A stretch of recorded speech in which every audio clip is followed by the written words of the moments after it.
Vous écoutez Louis-Philippe Ier, deuxième partie. Louis-Philippe a attendu beaucoup de monter sur le trône. Frédéric Lacaille, conservateur au château de Versailles. Il a été l'homme qu'on a imaginé un moment pour prendre le pouvoir sous le Directoire, sous le Consulat, à la fin de l'Empire, pendant la Restauration. Il a attendu ce trône pendant presque 40 ans. Il se considère comme un Bourbon. Il est Bourbon et prince jusqu'au bout des ongles, on peut le dire. Il est très conscient aussi de son destin, probablement de son destin historique et politique. Et il entend monter sur le trône, mais il a surtout le souci, en fait, de réconcilier les Français avec eux-mêmes, réconcilier les bonapartistes, les légitimistes, les monarchistes de tout poil, en fait, et avec également la République, qui est quand même aussi, dont les idées sont un acquis de la Révolution. Il est un fils de la Révolution et il se présente comme le garant des acquis de la Révolution. Élu roi citoyen, Louis-Philippe, malgré son âge avancé, assume son rôle avec brio. Il arbore autant qu'il le peut le drapeau tricolore et règne sans prétention en évitant les fastes et les dépenses somptuaires de ses prédécesseurs. Surtout, il rétablit après révision la charte de 1814, ce qui permet au nombre d'électeurs de doubler. Alors ce sont les chambres qui ont beaucoup de pouvoir. Michel de Decker, écrivain d'histoire. Dieu merci parce que Louis-Philippe veut gouverner au centre. Et c'est pas facile de gouverner au centre quand on a un pays qui est divisé en 3 grands pôles. On a les bonapartistes qui sont très puissants, on a les républicains qui sont là, qui deviennent de plus en plus puissants, et on a les légitimistes, c'est-à-dire les partisans des Bourbons. Alors il est obligé de concilier toutes ces 3 parties et de faire parfois le grand écart pour parvenir à gouverner. Il y a un Parlement qui est plus fort, du moins une Assemblée de députés qui est plus forte. Alban Duparc, conservateur du musée du Château d'Eu. C'est en cela que c'est une monarchie constitutionnelle. Et en fait, le jeu va être entre les ministres, le roi et l'Assemblée des députés. Et c'est cet équilibre qui va jouer pendant 18 ans, soit en faveur du roi, soit en faveur du chef du gouvernement. En fait, les équilibres vont changer au fur et à mesure des personnalités qui vont être en jeu pendant ces 18 ans. Au début, il est très aimé, mais sa popularité commence à souffrir quand il devient clair que la Révolution qui a mis fin au règne des Bourbons n'a pas permis de modifier radicalement la structure de la société et des instances politiques. Le gouvernement de la France se rapproche de celui d'une monarchie parlementaire, mais il y a encore du chemin à faire. La presse ne tarde pas à affirmer que la Révolution de 1830 a été confisquée. Le respect de la Constitution et de la loi ont remplacé celui qui était dévolu à Dieu et à l'huile sainte de Clovis, emblème de la souveraineté. Sans cette légitimité de droit divin, Louis-Philippe est plus vulnérable aux attaques. La monarchie de Juillet doit faire face sur 2 fronts, celui des libéraux, qui veulent restaurer la République, et celui des légitimistes, qui veulent rétablir les Bourbons. Adélaïde devient la confidente la plus proche du roi. Elle est brillante, ambitieuse et entièrement dévouée à son frère. Elle a pesé de toute son influence pour que celui-ci accède au trône et continuera à lui prodiguer ses conseils éclairés tout au long de son règne. Ils divergent sur un seul point. Quelle faction constitue la menace la plus sérieuse contre Louis-Philippe ? Celui-ci est convaincu qu'elle vient de l'extrême droite qui a soutenu Charles X. Leurs idées politiques sont sans doute le reflet de leur expérience personnelle de la première Révolution. Tous deux ont dû, à cette époque, quitter leur pays. Ils ont perdu leur toit et leur père bien-aimé. Mais Louis-Philippe a pu voir les atrocités commises pendant la période de la Première République. Il a grandi dans la crainte des soulèvements populaires et dans la conviction que l'autorité monarchique doit remplir une fonction d'équilibre. Adélaïde, elle, est trop jeune pour se souvenir du chaos qui régnait en 1793. Elle est surtout marquée par ses années d'exil. Elle n'oubliera jamais le traitement cruel réservé à sa famille en tant qu'émigré royaliste. Le roi est critiqué, par les libéraux comme par les nationalistes qui fustigent sa faiblesse sur le plan militaire. Il répond qu'il n'hésiterait pas à défendre la France en cas de nécessité, mais qu'il préfère la voir libre que grande. Il confie à son fils qu'il a pu s'apercevoir au cours de sa vie que la gloire n'apportait que la destruction. Comme c'est un vrai homme politique, au fur et à mesure, il va quand même essayer de jouer un véritable rôle politique. Et c'est justement dans ce jeu entre les différentes personnes qui vont être placées au ministère qu'il va pouvoir naviguer suivant les caractères des uns et des autres. Les efforts diplomatiques non interventionnistes de son gouvernement et sa politique étrangère permettent à la France de jouir de la prospérité que procure la paix. Grâce à l'engagement officieux d'Adélaïde dans les affaires étrangères, les relations entre la France et l'Angleterre resteront au beau fixe durant tout son règne. Sur l'invitation de Louis-Philippe, la reine Victoria se rendra à eux à 2 reprises. La première fois pour conclure une ébauche d'entente cordiale. C'est la première fois que les monarques des 2 pays se rencontrent depuis l'entrevue du Drap d'Or en 1520 entre Henri VIII d'Angleterre et François Ier. L'entente cordiale, c'est la venue au château d'Eu de la reine Victoria. Les conflits étaient nombreux à cette époque entre l'Angleterre et la France.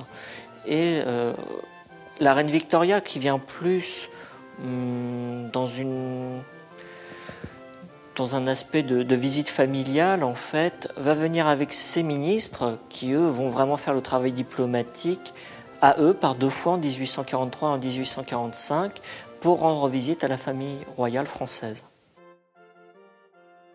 Louis-Philippe est un roi qui a été pétri par l'Angleterre, si je puis dire. D'abord parce que son père, Philippe Égalité, le duc d'Orléans, était un anglophile. C'est lui qui a introduit les courses de chevaux en France, par exemple. Et Louis-Philippe a passé une grande partie de son exil pendant la Révolution sur le sol anglais. Il aimait l'Angleterre. Et il s'est dit, en arrivant au pouvoir en 1830, il faudrait quand même que nous essayions d'oublier les griefs qu'il y a pu avoir entre la France et l'Angleterre à cause de Napoléon Ier. Et il va inviter la toute nouvelle petite reine Victoria, qui vient de monter sur le trône d'Angleterre, qui va venir en France au Château d'Eu en 1843. Elle va venir passer 8 jours au Château d'Eu, et elle va être sous le charme de ce papy qui était Louis-Philippe, car c'est véritablement un petit papy adorable avec elle, qui est encore une gamine de 18 ans. Il la promène, par exemple, dans le verger, et il lui dit « Oh, vous avez vu comme cette pêche est belle ?» Et il lui offre. Shocking, ça dit la petite Victoria, qu'est-ce que je vais faire d'une pêche ? Elle n'est pas habituée. Généralement, on lui donne une petite assiette en or, avec un petit couteau en or, une serviette en dentelle. Alors Louis-Philippe sort de sa poche un gros couteau, pèle la pêche et l'offre à Victoria. Et il dit, voyez-vous, dans ma vie, j'ai souvent manqué de tout et je ne me sépare jamais de mon couteau depuis. Il ne faut cependant pas longtemps avant que le gouvernement de Louis-Philippe soit perçu comme trop conservateur. Il muselle la presse et refuse d'élargir l'électorat. Les tensions atteignent leur apogée en 1832. Les funérailles nationales d'un député nationaliste provoquent un soulèvement républicain. Au cri de la liberté ou la mort, la population dresse rapidement des barricades, comme sous Henri IV, et s'oppose aux troupes gouvernementales envoyées pour contrer l'insurrection. Les 2 jours de guerre civile qui se déroulent dans les quartiers populaires du centre et de l'est parisien sont rapidement contenus. Ils seront plus tard immortalisés dans le roman célèbre de Victor Hugo, Les Misérables. Louis-Philippe, d'abord, quand il est élu, n'est plus de toute jeunesse, c'est un brave homme. Je crois qu'il cherche toujours à être conciliant, parfois un peu trop, parce qu'il se laisse souvent influencer, mais il veut essayer de faire plaisir à tout le monde. La preuve, les bonapartistes, par exemple, qui sont un petit peu ses ennemis. Bon, pour leur faire plaisir, que fait-il ? À peine devenu Louis-Philippe, roi des Français, il fait revenir les cendres, les restes de Napoléon Ier aux Invalides. Ah, ça fait plaisir. Et ainsi de suite. Il essaye toujours d'être conciliant, mais c'est peine perdue, parce que les républicains vont sans arrêt lui mettre des bâtons dans les roues. Vous savez qu'il va essuyer plus de 10 ou 12 attentats. La mise en question de sa légitimité, combinée à l'instabilité politique, rend Louis-Philippe plus vulnérable aux agressions physiques que ses prédécesseurs. Il survit aux 8 tentatives d'assassinat perpétrées contre lui, un nombre sans précédent. L'étroitesse d'esprit persiste à l'intérieur même du gouvernement. Mais l'attentat particulièrement sanglant qui touche le roi en 1835, fomenté par un certain Giuseppe Fieschi, est suivi par 10 ans de paix, de prospérité et de stabilité politique. Étrangement, il suscite un effet inverse que celui escompté et rallie le peuple à son roi. En 1837, la monarchie profite du mariage du fils aîné du duc d'Orléans, fils du roi, pour lancer une campagne de réconciliation nationale. C'est une immense réussite qui marque l'apogée du règne de Louis-Philippe. Le roi, en concession à l'aile gauche de la nation, accorde l'amnistie aux prisonniers et donne des fonds pour la reconstruction de l'église de Saint-Germain-l'Auxerrois afin de faire la paix avec l'aile droite. C'est à cette époque également que Louis-Philippe s'engage dans la transformation du palais de Versailles, alors abandonné, en un musée national et qu'il sauve ainsi l'édifice le plus important de l'Ancien Régime. Pour montrer son implication dans ce projet, il finance sur ses propres deniers la restauration de Versailles. Eh bien, il a des adversaires de tous les côtés, Louis-Philippe. Michel de Decker, écrivain d'histoire. Il veut gouverner au centre, mais il est cerné, étant dans son centre. Il est cerné, on le sait, par les futurs socialistes qui sont là, déjà assez bien installés, par évidemment les bonapartistes qui sont des nostalgiques, et par les purs et durs, les ultra-royalistes. Donc tous ces gens-là cherchent à lui nuire. Mais les interminables querelles entre le centre-gauche et le centre-droit affaiblissent le régime aux yeux de la population. Bientôt, le mouvement républicain ne peut plus être ignoré, et le régime en place a du mal à défendre le statu quo. Une campagne est lancée destinée à faire le lien entre ce régime et les jours glorieux de l'Empire.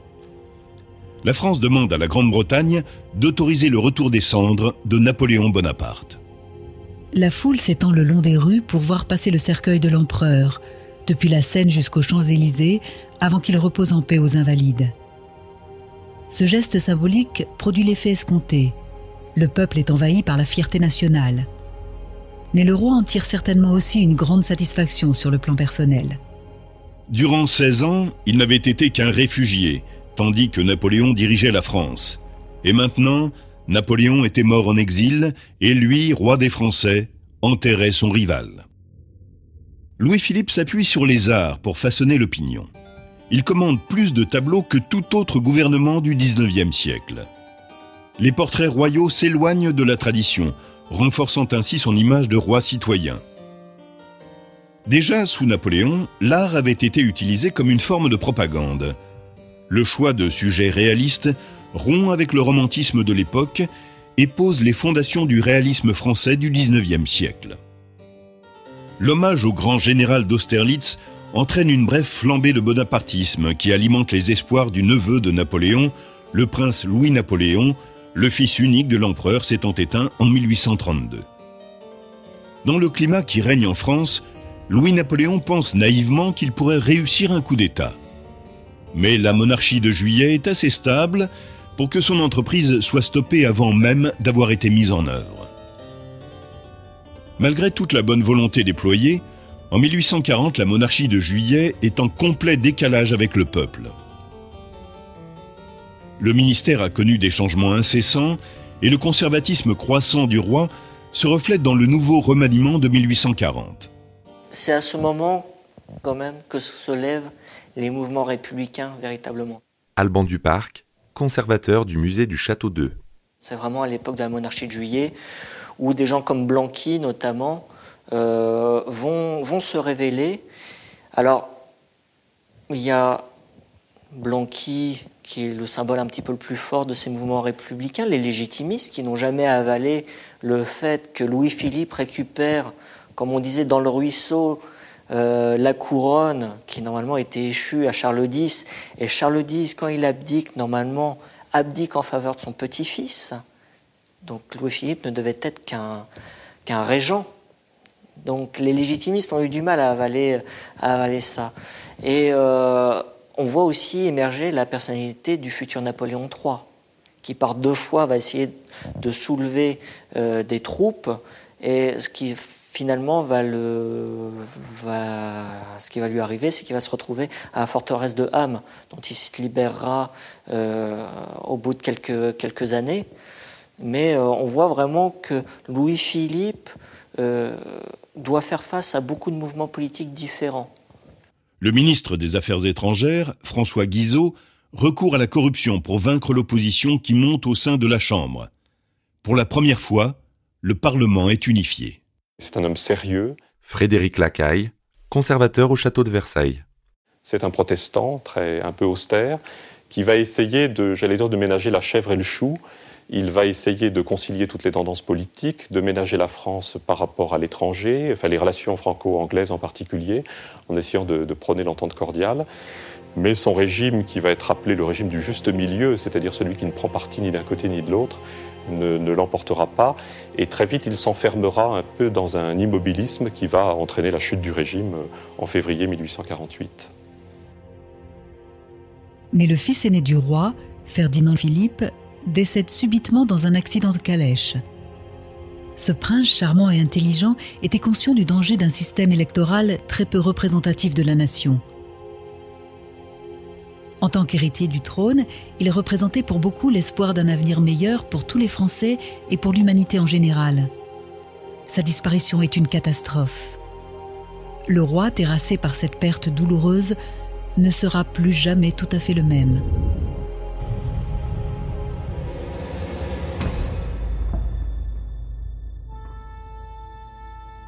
En 1847, Louis-Philippe a non seulement perdu tout pouvoir sur le climat qui règne dans le pays, mais il est devenu incapable de changement.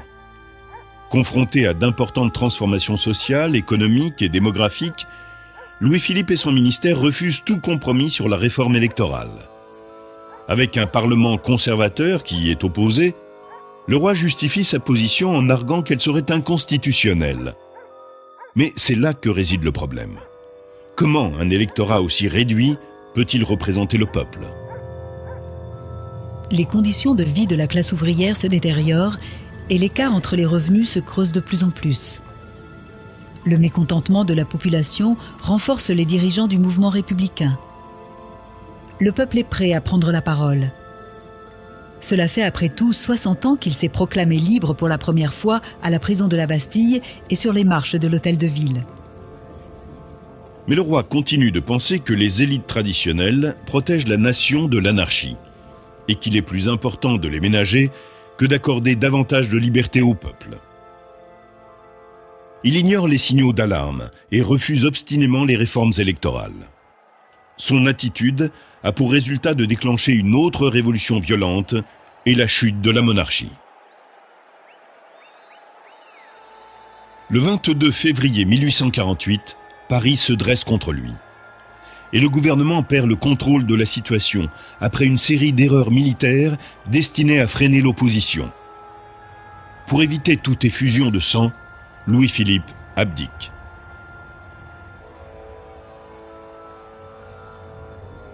L'Assemblée nationale projette de transmettre le titre de roi des Français au petit-fils de Louis-Philippe, le comte de Paris. Mais l'opinion publique rejette cette idée de toutes ses forces. Les leaders républicains qui attendent leur moment depuis 1830 veillent à ce que la France ne connaisse plus jamais de roi à sa tête. Le 26 février 1848 est proclamée la Seconde République. Louis-Philippe avait prévu de finir ses jours dans sa propriété de Eu. Mais lorsque lui parviennent les nouvelles de Paris, il se souvient du destin tragique de son cousin Louis XVI et comprend que sa vie est en danger s'il reste en France. Pendant l'hiver de la fin de l'année 1847 et le début de l'hiver de 1848, Paris s'échauffe. Michel de Decker, écrivain d'histoire. Paris a froid, Paris a faim, Paris s'est chauffé. On organise des banquets. Ce sont les socialistes ou les républicains qui organisent des banquets, autorisés par Louis-Philippe d'ailleurs, parce qu'il est libéral, hein, il autorise la liberté de la presse, il autorise ces banquets, et puis ces banquets tournent mal, parce que l'armée va commencer à tirer. Louis-Philippe interdit que l'on tire sur la foule, il ne veut pas avoir de sang sur la conscience, alors qu'il le dira plus tard, j'ai vu la République tirer sur les Parisiens, eux n'ont pas de conscience, mais moi j'en avais une. Et ces banquets vont l'emporter, si je puis dire, et il va être obligé de fuir, de quitter Paris en catastrophe, de traverser lui aussi, comme l'avait fait Charles X en 1830, 18 années plus tôt, la Normandie pour gagner la côte normande et l'Angleterre, et se réfugier en Angleterre au château de Clermont, où il mourra en 1850. En quelques heures, la Révolution de février a contraint Louis-Philippe à abdiquer, à renverser son gouvernement et l'a obligé à fuir pour sauver sa vie. Le gouvernement de la reine Victoria aide la famille d'Orléans à fuir vers l'Angleterre. Là, elle est logée à Clermont, dans le Surrey, où Louis-Philippe meurt le 26 août 1850. Il semble qu'après avoir survécu à 3 révolutions, il ait été victime de saturnisme, une maladie contractée en buvant de l'eau contaminée. Ses restes et ceux de son épouse seront rapatriés en France en 1876 et inhumés dans la chapelle royale de Dreux, nécropole familiale des Orléans que sa mère avait fait construire en 1816 et qu'il avait agrandi et embelli après sa mort. Si le fils du roi aux idées progressistes n'était pas mort prématurément, la monarchie aurait-elle pu continuer sa route ? Le jeune prince aurait peut-être consenti à transformer la monarchie constitutionnelle en une véritable monarchie nationale, rapprochant ainsi la France d'un système démocratique et la rendant du même coup moins sujette aux accès révolutionnaires. Les historiens se demandent également si la série d'erreurs qui ont précipité l'abdication du roi n'aurait pu être évitée si sa sœur Adélaïde n'était pas morte 2 mois auparavant. Elle s'était toujours montrée plus apte que lui à prendre des décisions dans les situations d'urgence. La Révolution de 1848, même si elle constitue un moment important de la monarchie française, est un échec. À la fin de l'année, les Parisiens élisent Louis-Napoléon Bonaparte, neveu du grand Napoléon Bonaparte, président de la Seconde République, afin qu'il restaure l'ordre. Et tout comme son oncle avant lui, il finit par s'emparer du pouvoir à ses propres fins.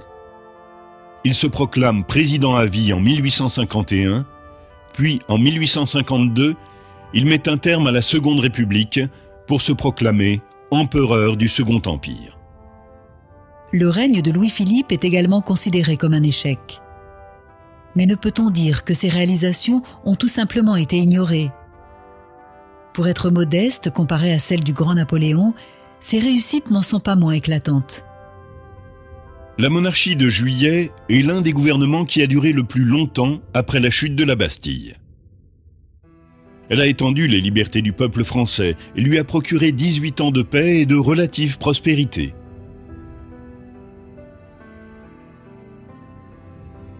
Quand les événements se sont retournés contre Louis-Philippe, devant la perspective d'une guerre civile, il a préféré abdiquer pour éviter que son peuple ne soit plongé dans un bain de sang. Louis-Philippe a instauré la monarchie constitutionnelle qui convenait à la France. Il a apaisé les tensions entre les pouvoirs exécutifs et législatifs qui avaient eu raison de Louis XVIII et de Charles X. Et il a jeté les bases d'un système parlementaire. Celui-ci fut abandonné durant le Second Empire, mais refit surface sous la direction des anciens orléanistes quand la future Troisième République choisit de s'orienter vers une constitution libérale. Ayant cette caractéristique unique d'être à la fois de sang royal et révolutionnaire, Louis-Philippe monta sur le trône avec une bonne volonté patente. Mais en 1830, la Révolution de Juillet donna naissance à des attentes que le gouvernement ne put satisfaire. Dans sa jeunesse, Louis-Philippe avait sans doute adhéré à l'idée d'un gouvernement véritablement parlementaire, mais le roi de 78 ans choisit de garder tout le pouvoir entre ses mains. Les souvenirs violents et douloureux de son passé le hantèrent toute sa vie. Ils lui furent bien utiles pour le guider avec sagesse vers une politique de paix plutôt que vers la recherche de la gloire, mais ils l'empêchèrent en même temps de prévoir l'avenir. La monarchie prit fin parce que Louis-Philippe ne voulut pas comprendre les besoins d'une société en pleine mutation. Ironie de l'histoire, le prince d'Orléans, connu pour son libéralisme, a finalement été renversé à cause de son conservatisme. Mais son règne contribua à l'évolution du système parlementaire français. Vous venez d'écouter Roi de France. Si vous avez aimé ce podcast, vous pouvez vous abonner sur votre plateforme de podcast préférée et suivre Initial Studio sur les réseaux sociaux. Roi de France est un podcast coproduit par Initial Studio et Merapi, adapté de la série documentaire audiovisuelle éponyme produite par Merapi. Cet épisode a été écrit par Thierry Bruand et Dominique Mougenot. Il a été réalisé par Dominique Mougenot. Production exécutive du podcast, Initial Studio. Production éditoriale, Sarah Koskiewicz et Mandy Lebourg, assistée de Sidonie Cotier. Montage, Johanna Lalonde, avec la voix de Morgane Perret.